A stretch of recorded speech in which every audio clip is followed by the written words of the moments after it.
The world is not enough, but it's something I don't remember the words off the top of my head. Da, da, da. And if you're smart enough, world is not enough. Now, when I think the Pierce Brosnan films, this one certainly sticks in my mind.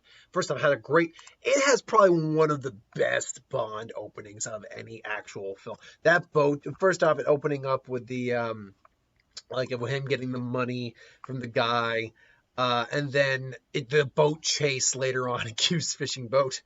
Like that is just a great opening, and I like the fact that he gets injured too. He gets injured, and that injury plays a factor later in the movie. Um, so that is really cool. The movie. Obviously, you get the reveal of it's the hidden Bond villain. You get the bad guy who was Renard, played by Robert Carlyle, who's great. But ultimately, it's actually Sophie Marceau, Electra's King character, who's actually the ultimate villain here. It's one of the few times too you actually see M in trouble as well.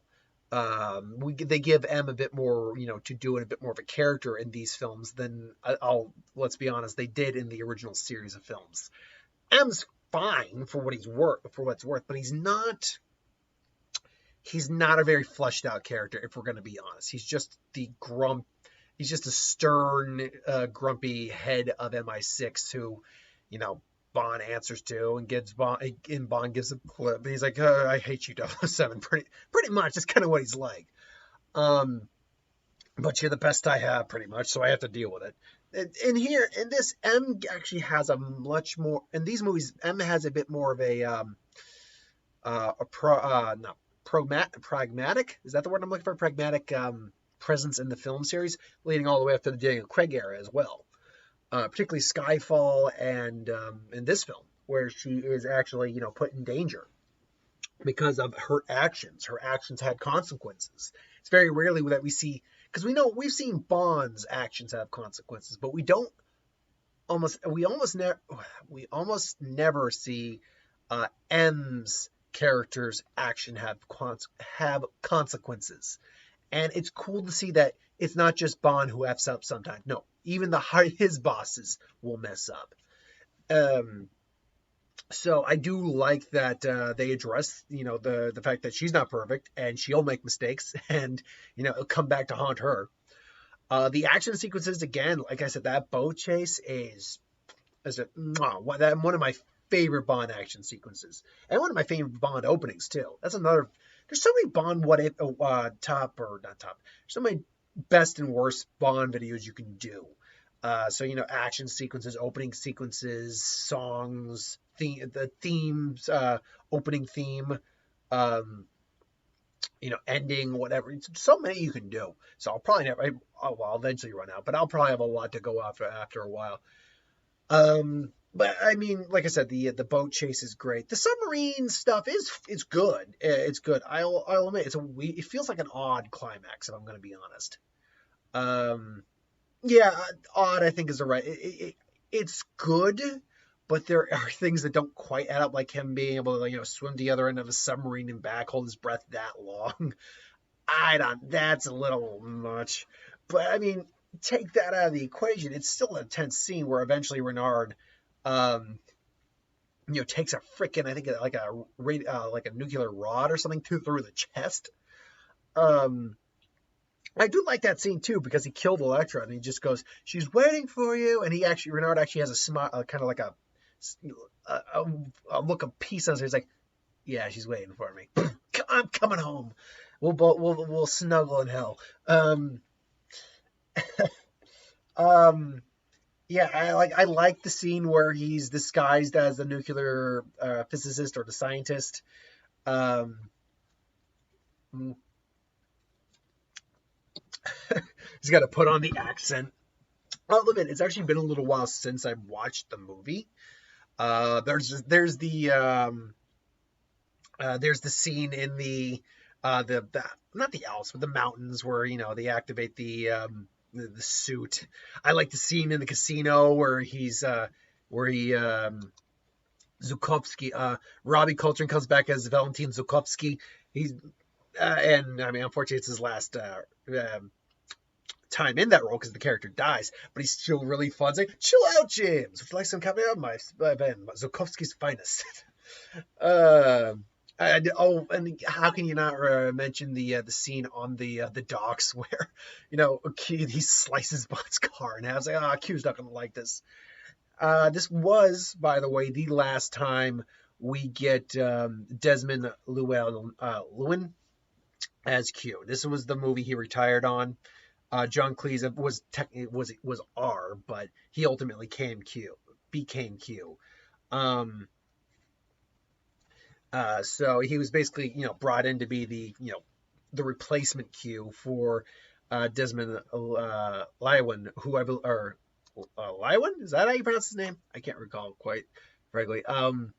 Because he passed away, I believe, shortly after the making of the film, which when you watch the film too, it's like, this is going to be very close to 007. I've always tried to teach you two things.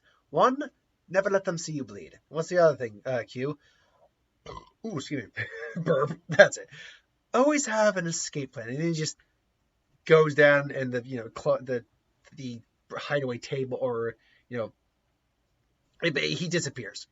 And I'm like, it's one of those things where it's like, knowing this was his last film, and I believe he died shortly after the film, like, that's, that's kind of the way Q, you should have retired the character of Q. The actor can't play anymore. That is a good way to go out on. So it really lent itself well, I thought.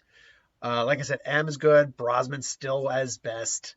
Brosnan's one of those actors too, where even when he's not, even when the movie sucks, like Mamma Mia, he's still trying. And like when he puts even his, maybe not his best, but even his less than best, I guess you could say, is still better than a lot of people's best. Like Pierce Brosnan's one of those guys who just has that charm. Maybe it's his accent, maybe it's just his attitude, maybe it's charisma. He just carries himself, man.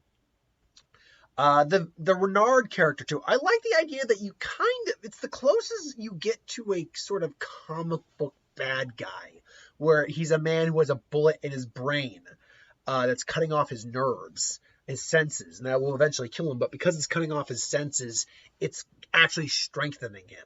So he will get strong. And David say the bullet will eventually kill him, but he'll grow stronger every day until he dies. So I like the fact that you kind of upped your game a little bit with the type of villain you have here. And that even though Bond can, wail on him, it's kind of like, what was the, okay, if you ever played the God of War series, and the most recent one where it was the Norse-based one, the villain of that was a guy who couldn't feel pain. That's kind of what this was.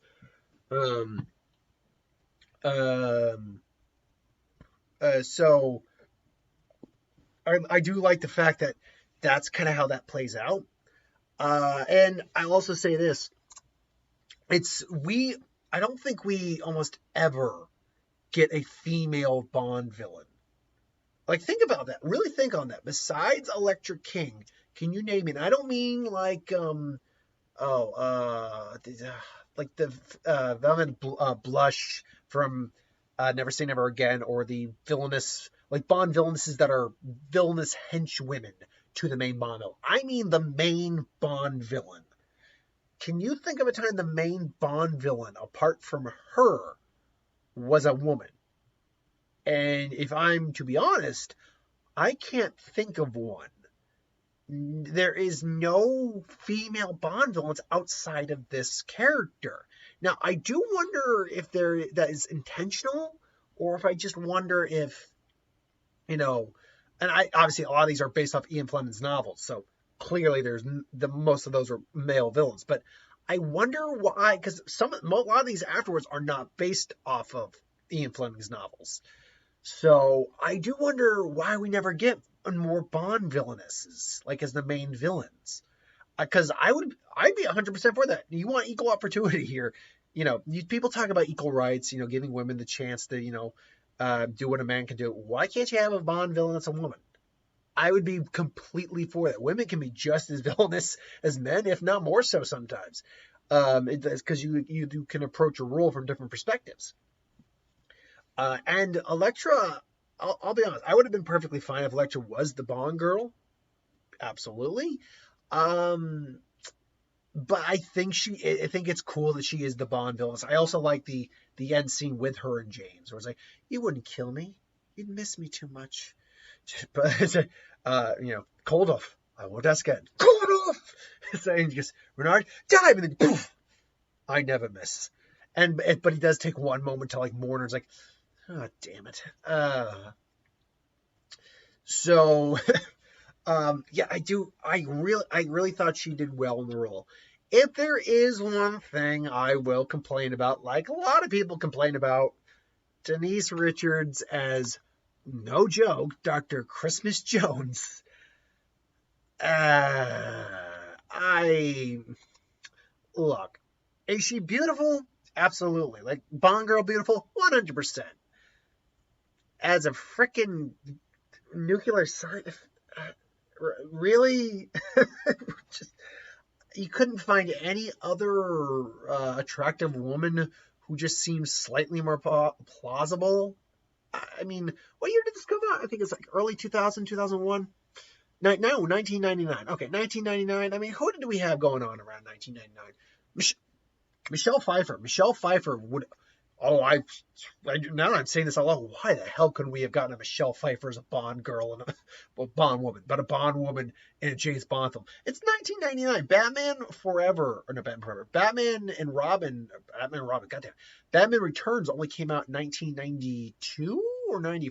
It's like 92 or 94. It's somewhere in between there. And look how much sex appeal. Look how tough she is.